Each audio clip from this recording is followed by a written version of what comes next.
பத்திரிகை நண்பர்களுக்கு எங்களுடைய மாலை வணக்கத்தை தெரிவித்துக் கொள்கிறோம். ஒரு துக்ககரமான நேரத்தில் பகுஜன் சமாஜ்வாடி கட்சியினுடைய கிட்டத்தட்ட 20 ஆண்டுகள் தமிழகத்தினுடைய மாநில தலைவராக இருந்து 2 நாட்களுக்கு முன்பு நம்மை விட்டு பிரிந்திருக்கக்கூடிய ஆம்ஸ்ட்ராங் அவருடைய இல்லத்திற்கு வந்து அவருடைய குடும்பத்தினரை சந்தித்து நம்முடைய கட்சியின் சார்பாக இரங்கலை தெரிவிப்பதற்காக இங்கே வந்திருக்கின்றோம். இந்த நிகழ்வு என்ன நம்முடைய தமிழகத்தில் நடந்துச்சோ, தமிழகத்தில் இதுபோன்று நடந்திருக்க கூடாது, இதுவரை நடந்ததில்லை. ஆனால் முதலாக சென்னையில் ஒரு பொலிட்டிக்கல் லீடர் பட்ட பகல்ல அவர் கட்டிக் கொண்டிருக்கக்கூடிய வீட்டினுடைய வாசல்ல ஒரு கூலிப்படையினுடைய தாக்குதல்ல அங்கேயே கொலை செய்யப்பட்டிருக்கின்றார், அவருடைய சொந்த இடத்துல. இதை பாரதிய ஜனதா கட்சி நாங்கள் வன்மையாக கண்டிப்பது மட்டுமில்ல, நம்முடைய தேசிய தலைவர் திரு நட்டா அவர்களாக இருக்கட்டும், நம்முடைய மூத்த தலைவர்களாக இருக்கட்டும், எல்லோரும் கூட தொலைபேசி மூலமாக இதை கேட்டு அறிந்து கொண்டார்கள். நாளை பாரதிய ஜனதா கட்சியினுடைய மூத்த தலைவர்கள் 5 பேர் டெல்லிக்கு போறாங்க. டெல்லியில காலை 11 மணிக்கு நம்முடைய மத்திய இணையமைச்சர் எல் முருகன் அவர்கள் தலைமையில் ஒரு பத்திரிகையாளர் சந்திப்பு நடக்க இருக்கிறது. குறிப்பாக ஆம்ஸ்ட்ராங் அவர்களுடைய கொலை எந்த அளவுக்கு தமிழகத்தில் சட்டம் ஒழுங்கு கேள்விக்குறியாக்கி இருக்குது, அதே நேரத்தில் இதற்கு ஒரு சிபிஐ விசாரணை வேண்டும் என்று கூட தமிழக பாரதிய ஜனதா கட்சி நாங்கள் முன்னெடுத்திருக்கின்றோம். அதையெல்லாம் நாளைக்கு நம்முடைய மத்திய இணையமைச்சர் முருகன் அவர்கள், இங்க இருக்கக்கூடிய தலைவர்கள் எல்லோரும் டெல்லியில 11 மணிக்கு காலையில் பத்திரிகையாளரை சந்திப்பாங்க. அதன் பிறகு நம்முடைய தலைவர்கள் national commission for scheduled cost NCSC பட்டியலின சகோதர சகோதரிகளுக்காக இருக்கக்கூடிய தேசிய ஆணையம், அங்க இருக்கக்கூடிய தலைவர்களை சந்திக்கிறாங்க. VP துரைசாமி ஐயாவுடைய தலைமையில பாரதிய ஜனதா கட்சியினுடைய மூத்த தலைவர்கள் அங்க போய் சந்திச்சு, குறிப்பாக தமிழகத்தில் பட்டியலினத்தினுடைய சகோதர சகோதரிகள் தலைவர்கள் எல்லோருக்கும் கூட கடந்த 3 ஆண்டுகளாக அவர்களுக்கு ஏற்பட்டிருக்கக்கூடிய கொடுமைகள், அதிலே உச்சபட்சமாக நம்முடைய ஆம்ஸ்ட்ராங் அவர்கள் மீது நடந்திருக்கக்கூடிய இந்த பொலிட்டிக்கல் மர்டர், இது சம்பந்தமான ஒரு பட்டியல் கிட்டத்தட்ட 17 இன்சிடென்சஸ், அது வேங்கை வயலிலிருந்து ஆரம்பித்து பாரதிய ஜனதா கட்சி பட்டியல் அணியில எங்களுடைய பொருளாளர் வெட்டப்பட்டுக் கொண்டிருக்கின்றாங்க. இளைஞர் அணியில 3 பேர் வெட்டப்பட்டு கொல்லப்பட்டிருக்கின்றார்கள்.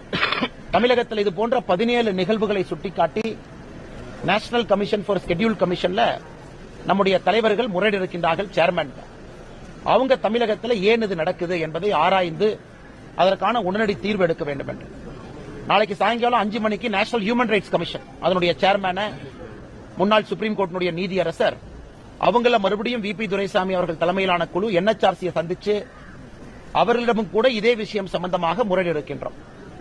அதன் பிறகு உள்துறை அமைச்சர் அமித்ஷாஜி அவர்களை சந்தித்து சிபிஐ விசாரணைக்கு தமிழக பாரதிய ஜனதா கட்சி நாங்கள் வேண்டுகோள் விடுக்கப் போகின்றோம்.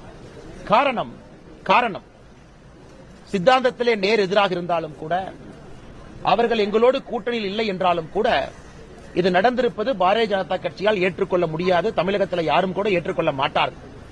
அதனால் இதை நாங்கள் தீவிரப்படுத்தியிருக்கின்றோம். ஒரு பக்கம் அரசனுடைய ஆணையங்கள் மூலமாக, இன்னொரு பக்கம் உள்துறை அமைச்சர் மூலமாக, இன்னொரு பக்கம் பத்திரிகையாளர் நண்பர்களை சென்னையில் சந்திப்பது மட்டுமில்லாமல் டெல்லியில் சந்திப்பது மூலமாக இதை இந்தியா முழுவதும் இந்த செய்தியை கொண்டு செல்ல வேண்டும்.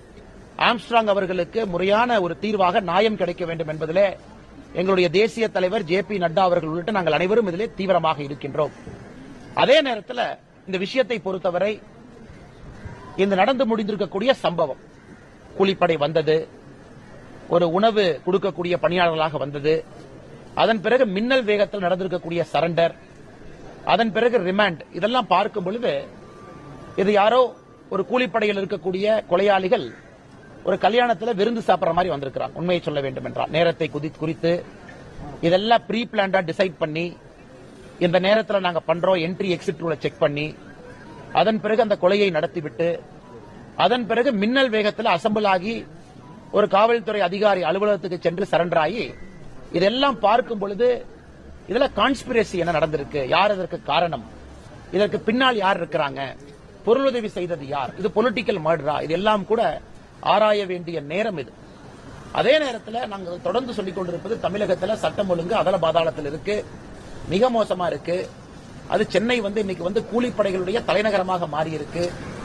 ஒரு 2 வாரங்களுக்கு முன்புதான் பாரதிய ஜனதா கட்சியினுடைய மகளிர் அணி மாநில பொதுச் செயலாளருடைய கணவர் ஸ்ரீனிவாசன் அவர்களை இதே போன்ற கூலிப்படை இதே மாதிரி 4 பைக்ல பட்டப்பகல்ல வெட்டி இன்னைக்கு உயிருக்கு போராடி கொண்டிருக்கின்றான். எங்க கட்சியிலும் சரி, கட்சிக்கு வெளியும் சரி, பொதுமக்களுக்கும் சரி, யாருக்கும் உயிருக்கு உத்தரவாதம் இல்லை என்கின்ற நிலைமை இன்னைக்கு சென்னையில உருவாயிருக்கு. முதலமைச்சர் அவர்கள் இதை தீவிரமா எடுக்காம எதை தீவிரமா எடுக்கிறாங்கன்னு எங்களுக்கு தெரியல. இன்னைக்கு சென்னை இந்த அளவுக்கு நடந்து கொண்டிருக்கு. ஆனா இன்னும் முதலமைச்சர் உடைய சைட்ல அந்த வேகம் வரல. இன்னும் முதலமைச்சர் அவர்களுடைய பக்கத்துல புலிப்பாய்ச்சல் வரல. இன்னும் ஆமை வேகத்துல தான் தமிழகத்தில் சட்டம் ஒழுங்கு பராமரிப்பு நடந்து கொண்டிருக்கிறது. அதனால் இப்பவாவது முதலமைச்சர் அவர்கள் விழித்துக் கொண்டு உடனடியாக தக்க நடவடிக்கைகள் எடுத்து இதன் பிறகு தமிழகத்தில் ஆம்ஸ்ட்ராங் அவர்களைப் போல அரசியல் தலைவராக இருக்கட்டும் அல்லது சாதாரண மனிதராக இருக்கட்டும், யாராக இருந்தாலும் கூட தமிழகத்திலே கூலிப்படைகளுக்கு இடமில்லை என்கின்ற பெரிய செய்தியை நாம சொல்லணும். அது உடனடியாக நடத்தி காட்டுவார்கள் என்று நம்புகின்றோம். அதே நேரத்தில் நேற்று முன்தினம் நம்முடைய கட்சியினுடைய தலைவர்கள் தொண்டர்கள் எல்லோரும் வந்திருந்தார்கள். அதே நேரத்தில் இலங்கையில மூத்த தலைவர், குறிப்பாக இலங்கையில் இருக்கக்கூடிய தமிழர்களுக்காக போராடிய சம்பந்தன் ஐயா 91 வயசுல அவரும் இறந்து விட்டார். அவருடைய இறுதி தொடர்புக்கும் செல்ல வேண்டிய கடமை இருந்தது. அதனால் உடனடியாக அங்கே கொழும்புக்கு சென்று திருகோணமலைக்கு சென்று அதெல்லாம் முடித்துவிட்டு இப்பதான் வந்து சேர்ந்தோம். அதனால் நேரடியாக வந்து ஆம்ஸ்ட்ராங் அவருடைய உடலுக்கு அஞ்சலி செலுத்த முடியல. அமைச்சர் முருகன் ஐயா அவர்கள் தலைமையில் நம்முடைய தொண்டர்கள் வந்திருந்தாங்க.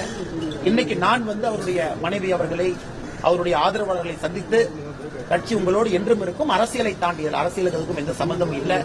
ஒரு தனி மனிதனாக, கட்சியாக இப்படிப்பட்ட ஒரு தலைவர் இறந்திருக்க கூடாது, நாங்கள் எல்லா வேலையும் செய்கின்றோம் என்று உறுதியளித்துவிட்டு வந்திருக்கின்றோம்.